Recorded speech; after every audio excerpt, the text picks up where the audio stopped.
नमस्कार बच्चों, मैं डॉक्टर स्वाति नाकिल आप सभी का हिंदी भाषा ज्ञान इस YouTube चैनल में स्वागत करती हूँ। पिछले क्लास में हमने भयानक रस तथा विभत्स रस के बारे में जानकारी ली थी। आज के इस क्लास में हम अद्भुत रस तथा शांत रस के बारे में जानकारी लेते हैं। अद्भुत रस क्या है, उसका स्थायी भाव क्या है तथा उसे उदाहरणों के माध्यम से हम किस प्रकार पहचान सकते हैं कि इन पंक्तियों में अद्भुत रस ही है, इसे हम यहाँ पर समझ लेते हैं। अद्भुत रस, अब अद्भुत यह जो शब्द है, इस शब्द से ही हमें पता चलता है कि अद्भुत शब्द का अर्थ क्या होता है। आश्चर्य या विस्मय, आश्चर्यजनक या विस्मय या अनोखा। अब यह दृश्य भी हो सकता है या कोई वस्तु भी हो सकती है, अनोखी वस्तु भी हो सकती है, अनोखा दृश्य भी हो सकता है, आश्चर्यजनक दृश्य भी हो सकता है। अर्थात ऐसा दृश्य या प्रसंग जिसे देखने से, सुनने से आश्चर्य हो, विस्मय हो, वहाँ पर अद्भुत रस होता है। अर्थात यहाँ पर हम अद्भुत रस की सामान्य रूप से परिभाषा किस प्रकार कर सकते हैं कि जब किसी काव्य में किसी ऐसी बात का वर्णन जिसे पढ़कर या सुनकर आश्चर्य हो तो वह अद्भुत रस होता है। तो अद्भुत रस की परिभाषा यहाँ पर क्या होगी कि किसी आश्चर्यकारक घटना को देखने या सुनने से, किसी आश्चर्यकारक घटना को देखने या सुनने से जो मन के अंदर स्थित विस्मय का भाव है, वह भाव जब विभाव, अनुभाव तथा संचारी भाव से मिलता है तो वहाँ पर कौन से रस की निष्पत्ति होती है? अद्भुत रस की निष्पत्ति होती है। अद्भुत रस का स्थायी भाव क्या है? विस्मय। इसके अंतर्गत रोमांच, आंसू आना, कांपना, आंखें फाड़कर देखना आदि भाव व्यक्त होते हैं। जैसा कि हमने देखा कि जो 9 स्थायी भाव है, वह स्थायी भाव हमारे मन के भीतर जन्म से ही होते हैं। अर्थात विस्मय या आश्चर्य, यह जो स्थायी भाव है, यह स्थायी भाव हमारे मन के भीतर जन्म से ही होता है। परीक्षा में आपको उदाहरण दिए जाते हैं और उन उदाहरणों को पढ़कर आपको पहचानना होता है कि यह उदाहरण किस रस का है, और रस की पहचान अर्थात वह दिया गया उदाहरण किस रस का है, इसकी पहचान करना आवश्यक होता है। अब यह जो पहचान है, यह कुछ तत्वों के आधार पर की जाती है। अर्थात दिया गया उदाहरण समझो अद्भुत रस का ही है, इसकी यदि पहचान आपको करनी है तो इसकी पहचान जिन तत्वों के आधार पर आपको करनी है, उस अद्भुत रस के तत्वों को हम सबसे पहले जान लेते हैं ताकि आप अद्भुत रस के उदाहरण को सही रूप से पहचान सके। तो जैसे कि आपको पता है कि अद्भुत रस का स्थायी भाव क्या है? विस्मय या आश्चर्य। अब यहाँ पर आश्रय क्या होगा? विस्मित व्यक्ति, अर्थात जिसके मन में विस्मय या आश्चर्य का भाव उत्पन्न हुआ है। विषय यहाँ पर क्या होगा? अद्भुत वस्तु या विचित्र दृश्य या अलौकिक घटना। अलौकिक अर्थात जिस पर हम विश्वास न कर सके, ऐसी जो घटना है वह घटना या असाधारण दृश्य आदि का वर्णन यहाँ पर होता है। आलंबन के अंतर्गत किसी भी आश्चर्ययुक्त, अलौकिक या असाधारण व्यक्ति, वस्तु, घटना या दृश्य का वर्णन, यह आलंबन के अंतर्गत आता है। यहाँ पर उद्दीपन के अंतर्गत क्या आएगा? आश्चर्यजनक वस्तु का वर्णन या व्यक्ति के दर्शन या श्रवण आदि जो बातें हैं वह उद्दीपन के अंतर्गत आती है। अनुभव के अंतर्गत आएगा विस्मय से आँख फाड़कर देखना, क्योंकि आश्चर्य यदि हो जाता है, विस्मय होता है तो हम क्या करते हैं? स्तब्ध रह जाते हैं, आँखें फाड़कर देखने लगते हैं। दांतों तले उंगली दबाना, रोमांच, कंप, स्वेद आदि जो बातें हैं वह अनुभव के अंतर्गत आती है। अनुभव अर्थात क्या? आश्रय की चेष्टाएं। संचारी भाव के अंतर्गत देखो यार, उत्सुकता आएगी, तर्क, संदेह, चंचलता, आवेग, हर्ष, जड़ता, मोह आदि जो बातें हैं वह सारी बातें संचारी भाव के अंतर्गत आती है। जैसे कि हमने देखा कि अद्भुत रस के उदाहरण को यदि आपको पहचानना है तो उसके अंतर्गत विभाव, अनुभाव, संचारी भाव तथा स्थायी भाव, इसके अंतर्गत क्या क्या आता है इस बारे में हमने जानकारी ली। अब इसी बात को हम उदाहरण के माध्यम से समझने का प्रयास करते हैं। तो यहाँ पर हम उदाहरण देखते हैं। देख यशोदा शिशु के मुख में, देख यशोदा शिशु के मुख में सकल विश्व की माया, क्षण भर को वह बनी अचेतन, क्षण भर को वह बनी अचेतन, हिल न सकी कोमल काया। इस उदाहरण में उस समय का वर्णन है जब श्री कृष्ण छोटे थे, अपने आंगन में खेल रहे थे और खेलते खेलते वह मिट्टी खा लेते हैं। जैसे ही यशोदा माँ उनके पास आती है और उन्हें प्यार से डांटते हुए कहती है कि कान्हा अपना मुंह खोल के दिखाओ, तो जैसे ही श्री कृष्ण अपना मुंह खोलते हैं तब माँ यशोदा को श्री कृष्ण के मुख में संपूर्ण ब्रह्मांड के दर्शन हो जाते हैं और यह सब देखकर माँ यशोदा अचेतन हो जाती है और उसे आश्चर्य होता है और वह अपने कोमल शरीर को संभाल नहीं पाती। अर्थात जब हम कुछ ऐसा दृश्य देखते हैं कि जिसे देखकर हमारे अंदर आश्चर्य उत्पन्न हो तो वह अद्भुत रस होता है। इस उदाहरण को हम विभाव, अनुभाव, संचारी भाव तथा स्थायी भाव के आधार पर समझ लेते हैं। यहाँ पर स्थायी भाव होगा विस्मय, आश्रय क्या होगा यशोदा माता, क्योंकि यशोदा माता के मन में भाव उत्पन्न हुआ वह आश्रय है। आलम्बन अर्थात विषय यहाँ पर क्या होगा, बालक श्री कृष्ण के मुख में संपूर्ण विश्व का दर्शन यहाँ पर होता है। अर्थात आलम्बन क्या है, जिसके कारण यहाँ पर श्री कृष्ण के कारण यशोदा मैया को संपूर्ण विश्व का दर्शन होता है। तो यहाँ पर विषय क्या हुआ, बालक श्री कृष्ण के मुख में संपूर्ण विश्व का दर्शन। यहाँ पर उद्दीपन क्या होगा, विचित्र दृश्य, विराट रूप दर्शन यहाँ पर हुआ है। अर्थात उद्दीपन यानी क्या, स्थायी भाव को तीव्र करने वाले तत्व। जैसे यहाँ पर श्री कृष्ण के मुख में यशोदा को ब्रह्मांड का दर्शन हुआ। यह जो दृश्य है, यह दृश्य यशोदा माता के मन में विस्मय भाव को उद्दीप्त कर रहा है। अर्थात यहाँ पर उद्दीपन क्या होगा, वह विचित्र दृश्य या विराट रूप का दर्शन। यहाँ पर अनुभाव अर्थात आश्रय की जो चेष्टाएं है वह क्या है, एकटक देखना।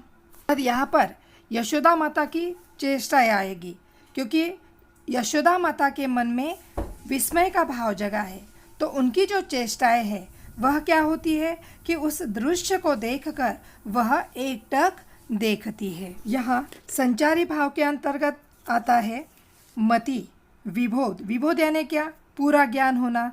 यहाँ पर यशोदा माता को पूरा ज्ञान क्या हुआ कि उनका जो बेटा है श्री कृष्ण, यह कोई सामान्य बालक नहीं है बल्कि यह तो साक्षात ईश्वर का अवतार है। यह ज्ञान उन्हें वहाँ पर होता है। जड़ता, जड़ता यानी क्या, जड़ होने की अवस्था। अर्थात यहाँ पर यशोदा मैया जब श्री कृष्ण के मुख में पूरे ब्रह्मांड का दर्शन उन्हें होता है तो वह दृश्य देखकर वह अचेत हो जाती है, स्तब्ध रह जाती है।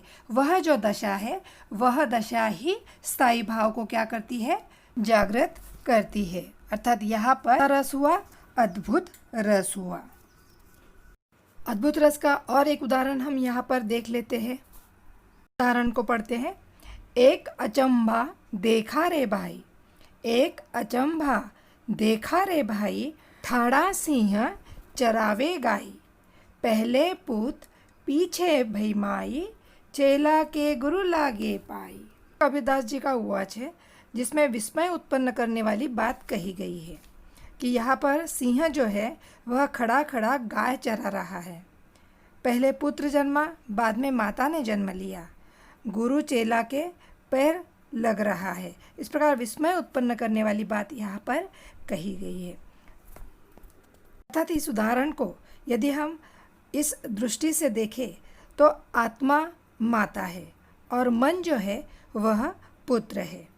अर्थात यहाँ पर हमारा जो मन है वह जब सुसंस्कृत बनता है तभी हमें आत्मज्ञान होता है, आत्मबोध होता है।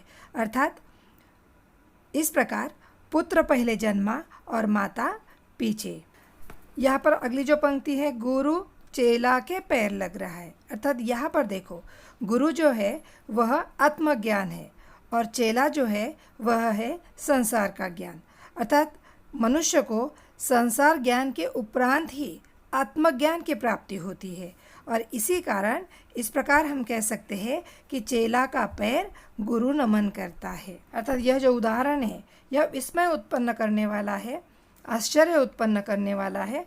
अर्थात यहाँ पर कौन सा रस हुआ? अद्भुत रस हुआ। अद्भुत रस के उदाहरण को आप इस प्रकार भी पहचान सकते हो। यदि आपको अद्भुत रस के उदाहरण में विचित्र शब्द, आश्चर्यजनक शब्द, अद्भुत शब्द, ऐसे जो शब्द है, यह शब्द अद्भुत रस के उदाहरण में अधिकतर हमें देखने को मिलते हैं।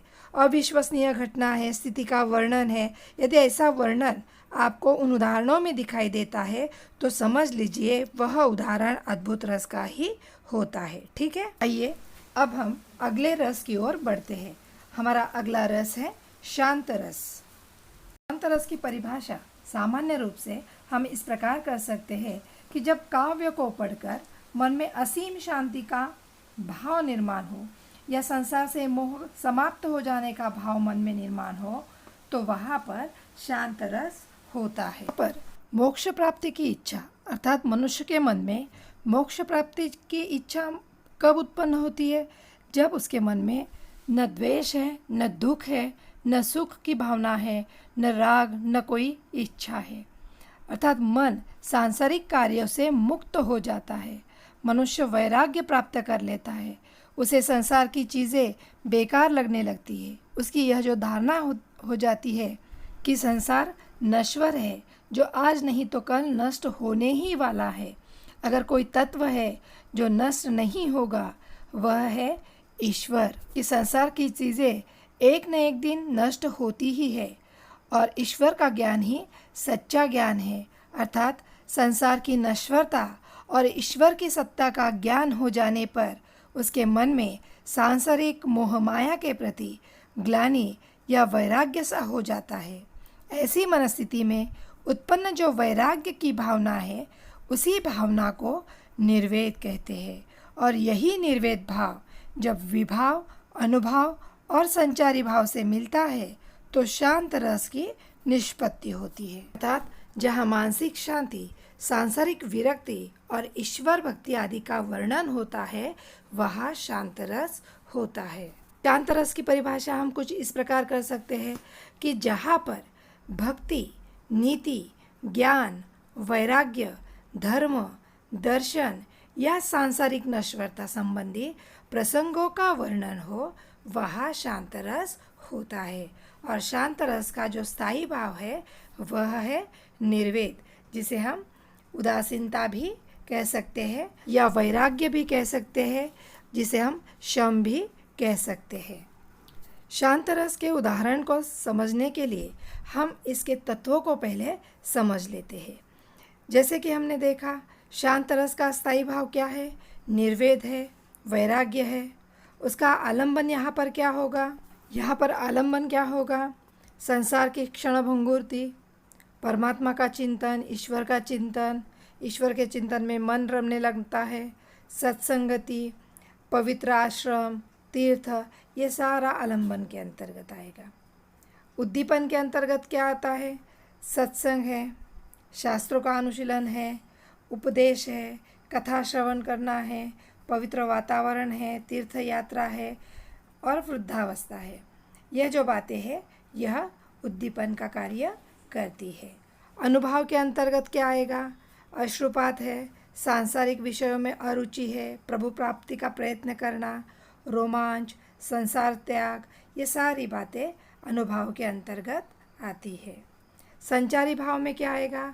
हर्ष, स्मृति, धृति अर्थात समाधान, निर्वेद, उद्वेग, स्मरण आदि सारी बातें संचारी भाव के अंतर्गत आएगी। अब हम यहाँ पर शांत रस का उदाहरण देखते हैं। जब मैं था तब हरि नाही, अब हरि है मैं नाही। मैं अर्थात क्या? अहंकार। जब हमारे भीतर अहंकार का भाव होता है तब हमें ईश्वर की प्राप्ति नहीं होती, ईश्वर का ज्ञान नहीं होता। अब हरि है मैं नाही, हरि अर्थात जब हमारे हमें ईश्वर का ज्ञान हो जाता है, तब हमारे भीतर का अहंकार जो है वह नष्ट हो जाता है। सब अंधियारा मिट गया, जब दीपक देखा माही। लेकिन जब गुरु से ज्ञान की प्राप्ति होती है तो हमारे भीतर का ज्ञान का दीपक प्रकाशित हो जाता है, अर्थात अज्ञान का अंधकार मिट जाता है और ज्ञान की ज्योति से हमारे भीतर का जो अहंकार है वह नष्ट हो जाता है और हम ज्ञान के प्रकाश में प्रभु को पाते हैं। अर्थात सांसारिक मोह माया में लिप्त होने के कारण संसार के अन्य चीज़ों में जब कहीं भी सुख प्राप्त नहीं होता तो अंत में हमें ईश्वर की ही शरण में आता है, क्योंकि ईश्वर की शरण में ही सच्चा सुख है। संसार में अन्यत्र कहीं भी सुख नहीं है जो सुख ईश्वर की शरण में है। इस प्रकार जहाँ कहीं पर भी आपको सांसारिक विरक्ति या ईश्वर भक्ति का वर्णन दिखाई देता है उन उदाहरणों में, तो वह उदाहरण किसे होंगे? शांत रस के उदाहरण होते हैं। तो बच्चों, आज हमने अद्भुत रस तथा शांत रस के बारे में जानकारी ली। आशा करती हूँ अद्भुत रस की परिभाषा तथा शांत रस की परिभाषा, उसके तत्व आपके समझ आए होंगे। अगली क्लास में हम रस के भेद के अंतर्गत वात्सल्य रस तथा भक्ति रस, इसके बारे में जानकारी लेंगे।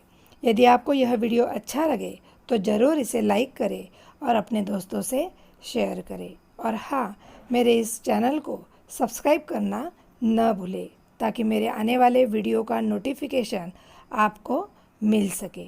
धन्यवाद।